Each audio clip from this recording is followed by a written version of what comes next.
Welcome to FemCritique. We will be analyzing whether or not certain films espouse feminist values. We should sit down to define our terms. Many films are clear-cut and are either very patriarchal or are women's lib films. Often, a film has some feminist elements and some anti-feminist elements, and sometimes certain elements are totally ambiguous and could be read either way. However, we can do our best if we're willing to get a bit technical. We will be asking if the film content itself is feminist or anti-feminist. This refers to whether the dialogue, story, theme, or characterizations directly state or imply something anti-feminist, such as that women should only do housework. For example, a movie which invited its viewers to ridicule a girl who wanted to study geology in college would be anti-feminist in content. A film may not be anti-feminist in content, but its elements may promote anti-feminism or stereotypical roles for females. Just because a movie doesn't state that the sexes must live by rigid rules or adopt farcical social gender personas doesn't mean it won't teach its audience to associate certain traits with certain sexes, either purposely or by accident.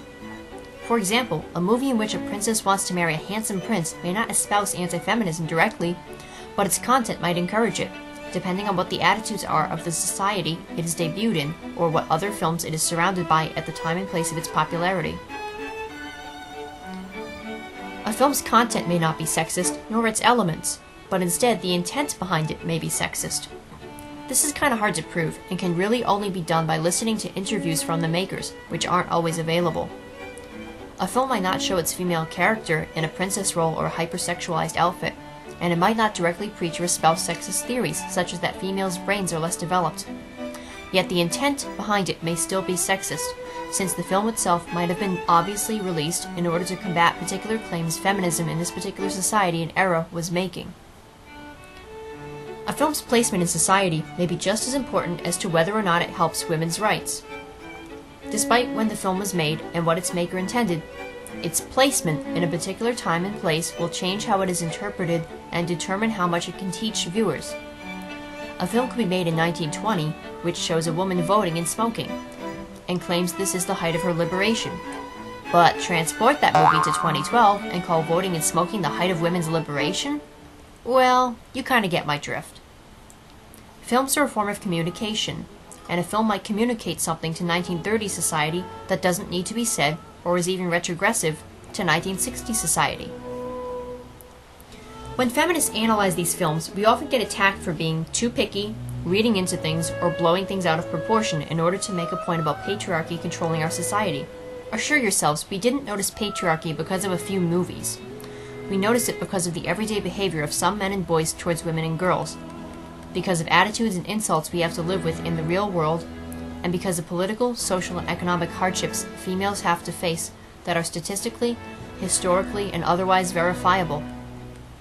We notice the patriarchy in these films because of these realities women face, not the other way around.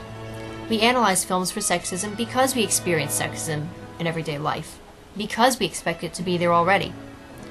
We don't watch a princess in her pink dress on the TV screen and then magically come to the conclusion that our girls grow up under a male-dominated system. To imply that we need movies to tell us that sexism exists in our world is implying that we might be imagining or inventing it, or that it's not the actions of our fellow bigoted citizens that makes us notice sexism, but instead some movie we had to pick apart because we made up sexism and have some agenda against men. Yeah, right. It may be asked whether or not a movie that isn't intending to espouse sexism should be blamed for the way bigots take it. Some people might ask something such as, well, why should Disney have to stop making princess stories that feature girls or sparkles or fairies? It isn't their fault sexism exists. Shouldn't bigots just take control of their own behavior and not blame films for it? Well, yes, we agree. No one wants to make Disney give up its princess line or stop making movies that happen to feature princessy girls. No one wants no more romantic comedies to come into existence.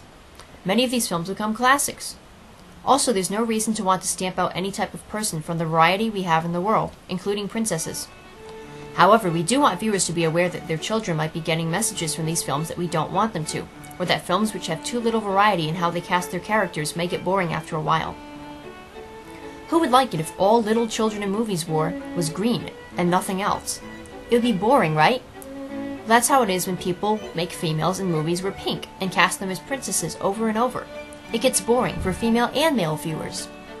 That's why I'm putting together this series, in order to get people to think outside the box and in order to understand how sexism can influence film, and through film, its audience.